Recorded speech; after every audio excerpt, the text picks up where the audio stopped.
Wow. Now the United States has decided to pause some shipments to Israel over concerns that the weapons will be used against Palestinian civilians. Why did it take all this time when they knew from the get-go that the weapons that the United States is giving to Israel is being used to kill innocent Palestinian civilians?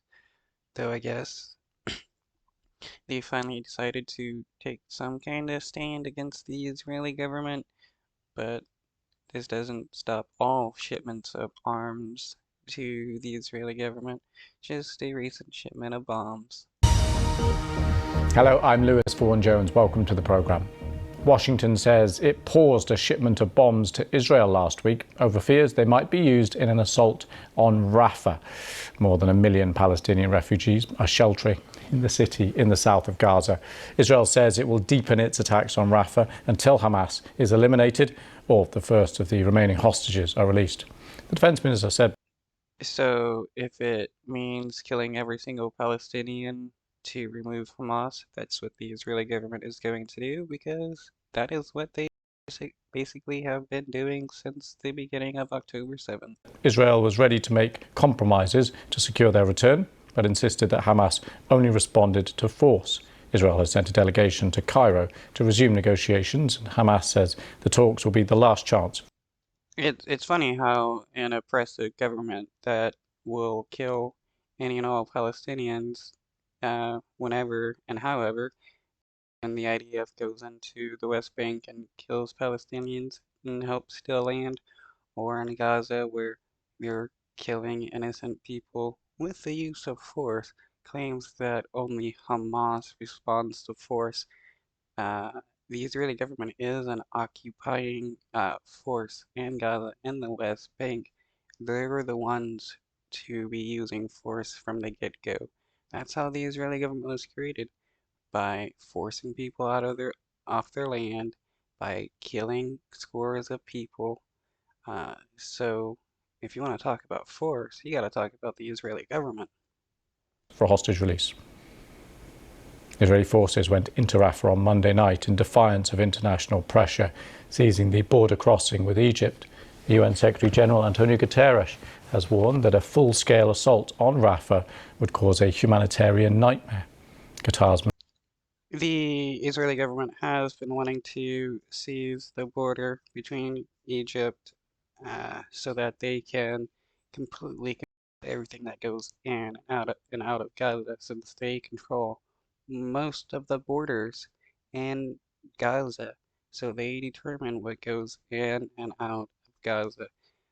So now where are people supposed to go now that the Israeli government is bombing Rafah? There's nowhere else for people to go. All other parts of Gaza has been destroyed by the Israeli government. Ministry of Foreign Affairs has called for international intervention to prevent the city from being invaded. Live now to Jerusalem, and our correspondent Yolande Nell is there. Hi Yolande, just bring us up to date with the latest.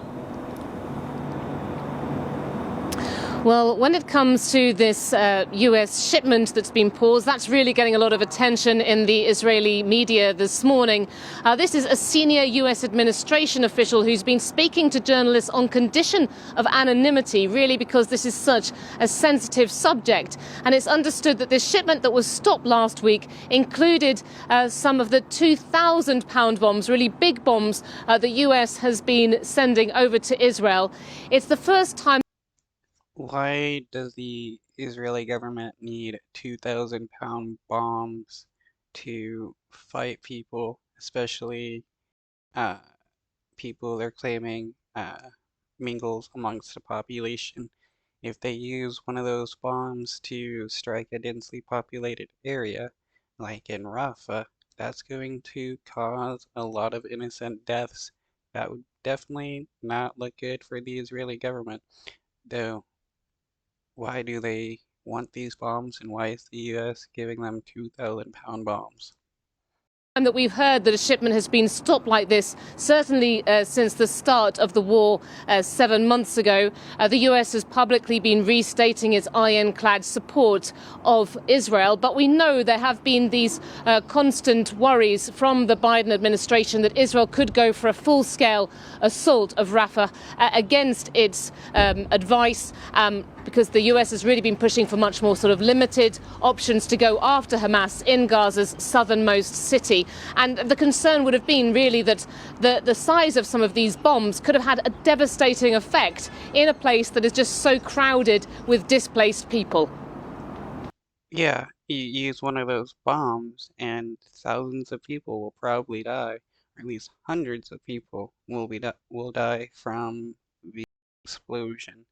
Um, and you cannot justify killing hundreds of people just to take out one or two Hamas militants. Issue of aid. What is the latest with crossings and getting in? So we've had in the past day or so humanitarian agencies, the UN, coming out really expressing concerns about what could happen as a result of Israel's military offensive in Rafah, which it says is limited, but it has resulted in the Rafah crossing between Gaza and Egypt being completely closed for supplies coming in there. And this after the Kerem Shalom crossing was closed on Sunday because of what Israel said was Hamas rocket fire coming from Rafah, which killed at least 4 Israeli soldiers and wounded others who were close to that crossing. And now